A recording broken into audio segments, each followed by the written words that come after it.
वैद्युत द्विध्रुव की अक्षीय स्थिति बनाने के बाद अब वैद्युत द्विध्रुव की निरक्षीय स्थिति है।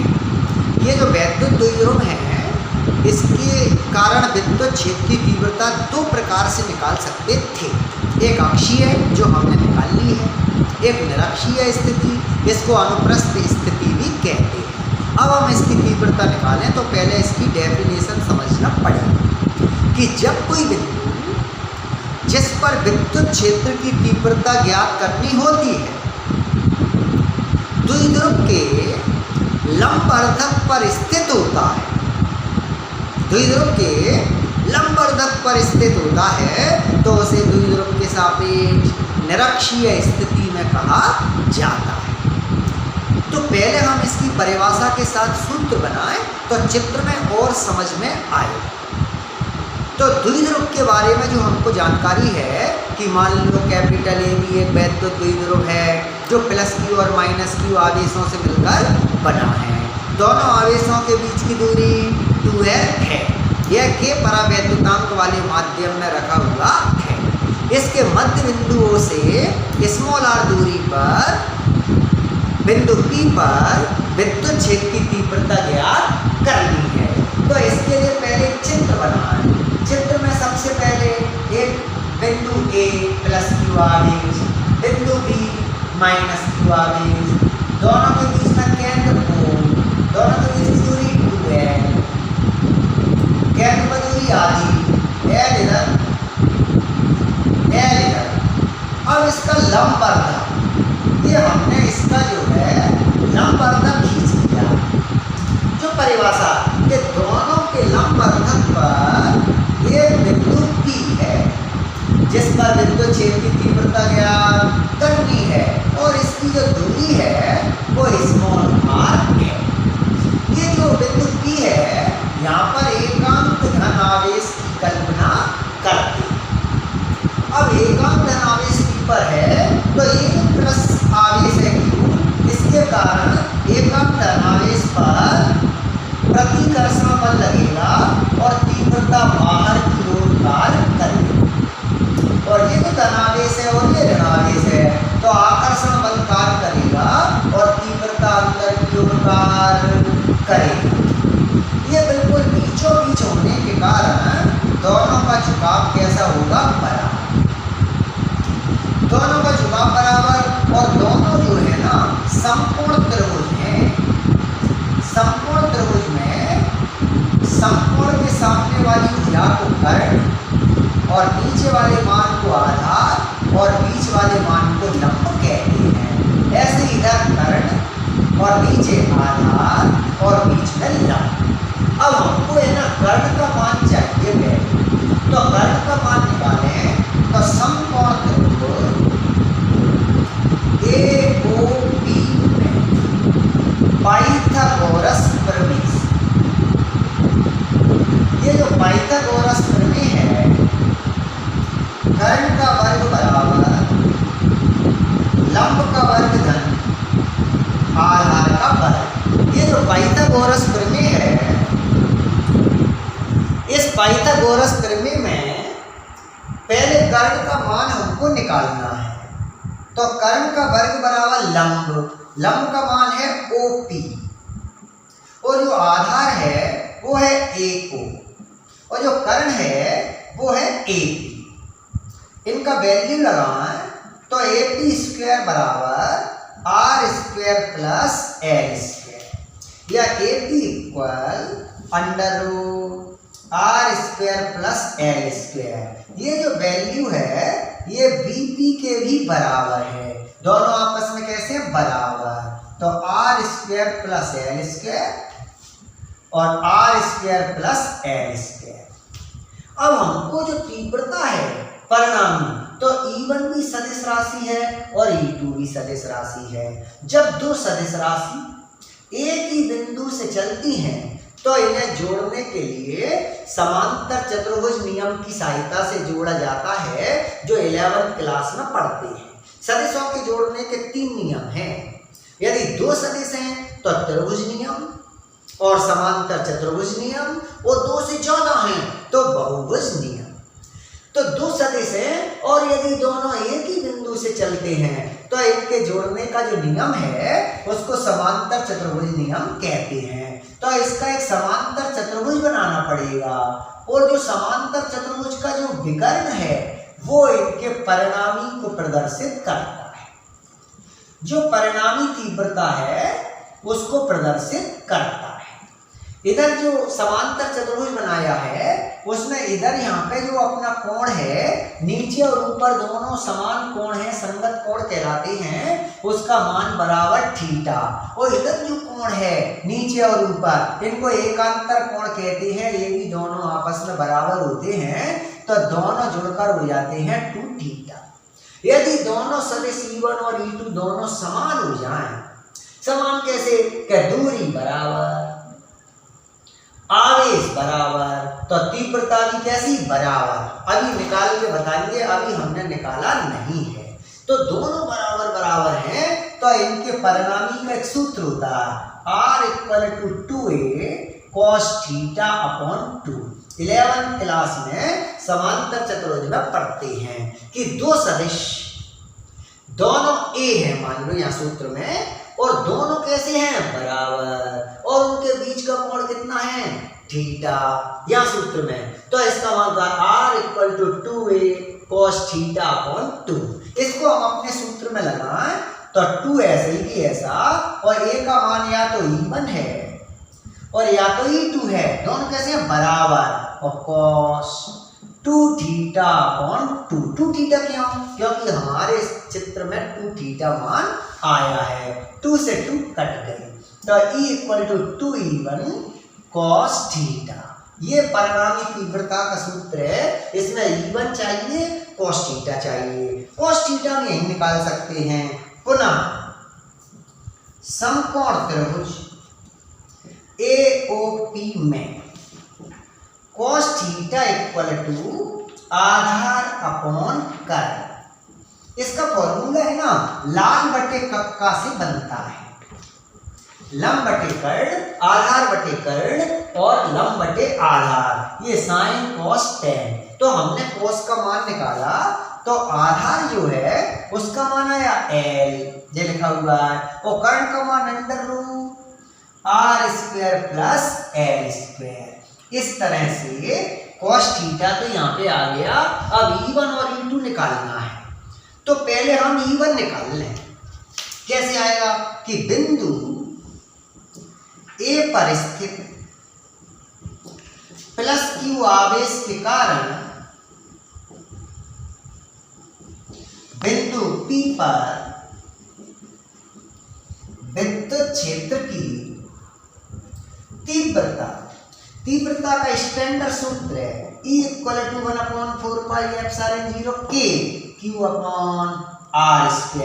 ये तो स्टैंडर्ड सूत्र है, इसको हम अपने हिसाब से चेंज करें तो E को तो लिख रहे हैं हम E1, ये लिखा ऊपर, और 1/4πε0 K और Q/AP²।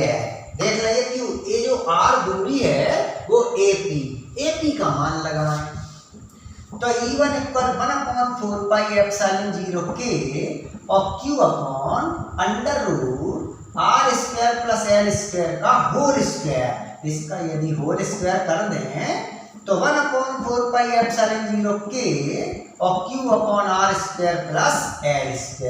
इसको समीकरण 2 बनाएं। इसी प्रकार बिंदु B पर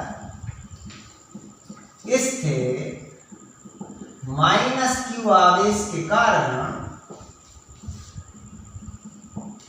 बिंदु P पर विद्युत क्षेत्र की तीव्रता देख देखते हैं E2 = 1/4πε0 के Q/BP²।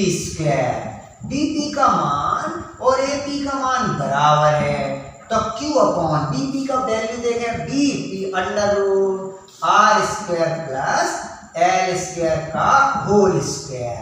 यदि हम इसका होल स्क्वायर कर दें तो 1/4πε0 के Q/r² + L²। 3 नंबर समीकरण जो 2 है और जो 3 है दोनों की वैल्यू आपस में कैसी है, बराबर।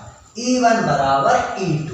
जब दोनों बराबर होते हैं तब ये सूत्र लगता है कि समान सदिश, दो समान सदिश वेक्टर ए के बीच का कोण थीटा हो तो उनका परिणाम R = 2a cos θ/2। ये जो ऊपर हमने सूत्र लगाया था अब आया है। अब हम इसके लिए परिणामी तीव्रता निकालें। तो वैद्युत द्विध्रुव के कारण परिणामी तीव्रता E = इसका मान लगाना पहले, E = E1 cos 2θ/2। 2 से 2 काट दें। यहाँ पर बोर्ड पे जो हमने तीव्रता निकाली थी, यह E बराबर 2E1 cos θ। अब E1 और cos θ के मान रखने पर, दोनों के मान रख दें तो E = 2। अब E1 का मान रखें तो E1 का मान यहाँ से 1/4πε0K Q/R² + L²। इसकी घात 1, कोई घात नहीं होती है तो 1 घात। अब cos θ का मान यहाँ से कि Q/L/R² + L² की घात 1/2। ये अंडर रूट को है ना 1/2v अपन पावर कहते हैं। तो इधर है ना 2 और Q और L आपस में जोड़ दें। ये जो 2QL है इनको तो आपस में जोड़ दें तो कैसे लिखेंगे, = 1/4πε0K 2QL। ये यहाँ से 2 और Q और L वो जुड़ा हुआ है। और ये घात है ना, जब आधार समान होता है तो घातें भी समान होती हैं। तो एक घात को यदि 1/2 में जोड़ें तो R² + L² 3/2 जुड़ गया। एक और आधा जोड़ के कितना हो गया, 3/2। अब हम इसको जो 2QL है इसको कहते हैं द्विध्रुव आघूर्ण। द्विध्रुव आघूर्ण को हम P से प्रदर्शित करते हैं 2QL। तो E = 1/4πε0K और P/R² + L² 3/2। वैसे तो हमारा पूरा सूत्र यहाँ पर ही बन गया है और मात्रक न्यूटन प्रति कूलम। लेकिन ये जो सूत्र है ये 3-4 और अलग अलग भागों में यदि हम इसको बांटें तो इसका मतलब ये है कि इसको छोटे द्विध्रुव में बदलना।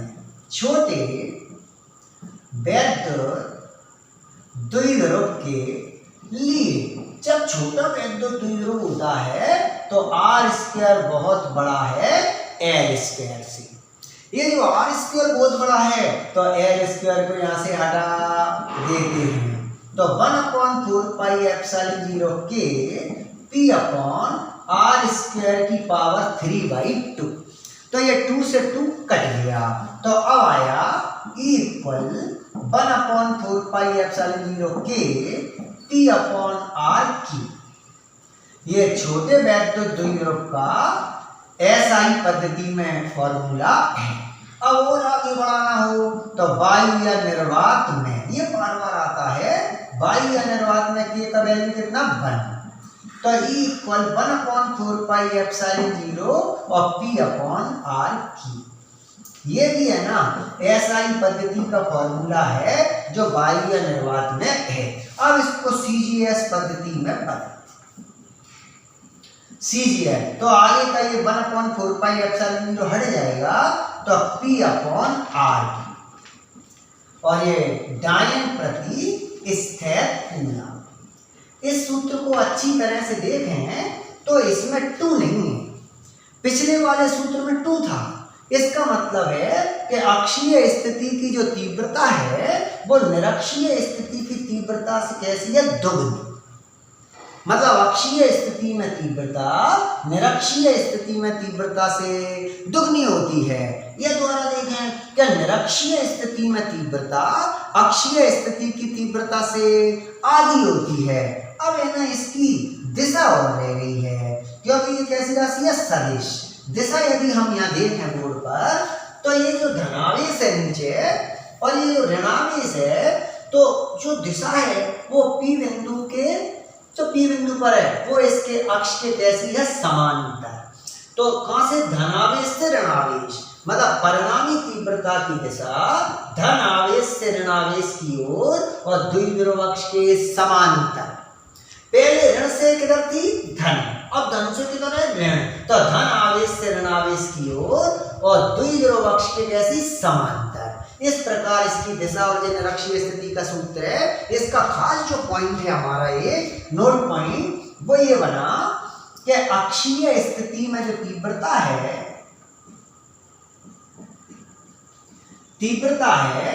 वो निरक्षीय स्थिति में तीव्रता की कितनी है, दुगनी।